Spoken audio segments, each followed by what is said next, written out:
असे कसे धक्के लागतात? मुद्दामून लागलेला आहे. मी स्वतः नम्रपणे सांगतो तरी तुम्ही मी असताना ठीक असताय.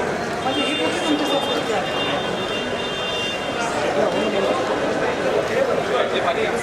वारंवार हे दुसऱ्यांदा घडलं. गेल्या अधिवेशनामध्ये सुद्धा घडलेलं, यावेळी सुद्धा घडलेलं.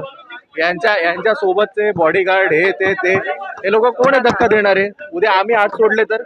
त्यामुळे या सभागृहामध्ये आमदारांचा यथोचित मान हा राखला गेला पाहिजे. मी मुद्दामून नाही झालं, मग आमच्या छातीवर बिल्ले लावलेत ना. हे बिल्ले कशाला लावतो आम्ही? जर कोणी आम्हाला ओळखत नसेल तर बाबा या आवारामध्ये आम्ही आमदार आहोत हे ओळखावं म्हणून आम्ही बिल्ले लावतो. म्हणजे काय मग आता उपसभापतींसाठी मग वेगळी बस काढा, त्यांच्यासाठी वेगळं विमान डायरेक्ट विधान भवनाच्या टेरेसवर उतरवा. हे दुसऱ्यांदा घडलं, पहिल्यांदा घडलं. मी काही बोललो नाही. यांच्या सोबत कोणी ओमणे गोमणे सोमणे येतात आणि आमदारांना धक्के देतात. ही सगळी फालतूगिरी बंद झाली पाहिजे.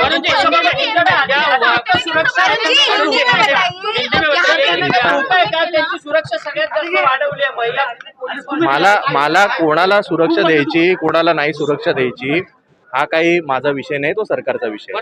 माझं म्हणणं एवढं सरळ सोपं आहे की विधान भवनाच्या आवारात मेन गेट पासून ते विधान भवनांमध्ये आत येईपर्यंत हा जो मधला पॅसेज आहे, या पॅसेजमध्ये आमदार जर चालत असेल आणि आमदाराला कोण उपसभापती असतील किंवा अजून कोणाच्या सुरक्षा रक्षकांनी त्यांच्या कार्यकर्त्यांनी धक्काबुक्की करणं योग्य आहे का याचं आम्हाला उत्तर मिळावं.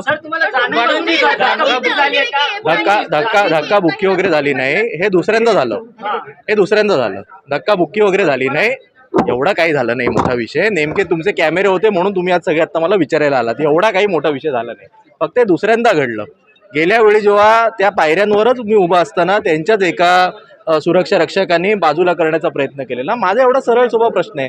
आम्हाला ओळखत नाही बा, महाराष्ट्राच्या कानाकोपऱ्यातनं लोक येतात, मी समजू शकतो, पण म्हणून आम्ही छातीवर बिल्ले लावतो ना. हे बिल्ले पाहून बाबा आमदारांना तुम्ही जायला जागा तर द्या, एवढंच माझं म्हणणं आहे. हो गया